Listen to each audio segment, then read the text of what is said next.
பொது கற்பத்துல 3வது நம்ம பார்க்கக்கூடியது என்ன அப்படின்னா பொன்னாங்கண்ணி. இந்த பொன்னாங்கண்ணிக்கு கீரைகளின் ராணி அப்படின்னே நம்ம பேர் கொடுக்கலாம்.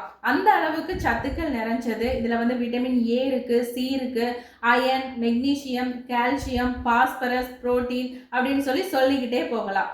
இந்த பொன்னாங்கண்ணி கீரையை நீங்க சமைச்சு சாப்பிட்டுட்டு வந்தீங்க அப்படின்னா உங்களுடைய ஸ்கின்னு, ஹேர் எல்லாமே ரொம்ப ஆரோக்கியமா இருக்கும். ஸ்கின்னுக்கு ஒரு ஷைனிங்கை நேச்சுரலாகவே உண்டு பண்ணும். விட்டமின் ஏ நிறைஞ்சு இருக்கிறதுனால கண்களுடைய பார்வையின் திறனை மேம்படுத்தும்.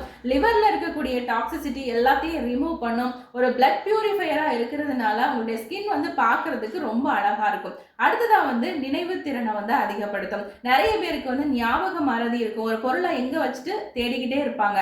அந்த மாதிரி இருக்கிறவங்க பொன்னாங்கண்ணி கீரையை தொடர்ந்து சாப்பிட்டுட்டு வரும்போது இந்த நினைவு திறன் மேம்படும். அடுத்து செரிமானத்துக்கு ரொம்ப நல்லது. டைஜஷன் ப்ராப்ளம் இருக்கு அப்படின்னா பொன்னாங்கண்ணி கீரையை தொடர்ந்து சாப்பிட்டுட்டு வரலாம். இந்த கீரைகளின் ராணின்னு சொல்லக்கூடிய இந்த கீரையை சாப்பிட்டுட்டு வந்தீங்க அப்படின்னா வித்தியாசத்தை நீங்களே பார்ப்பீங்க. நன்றி.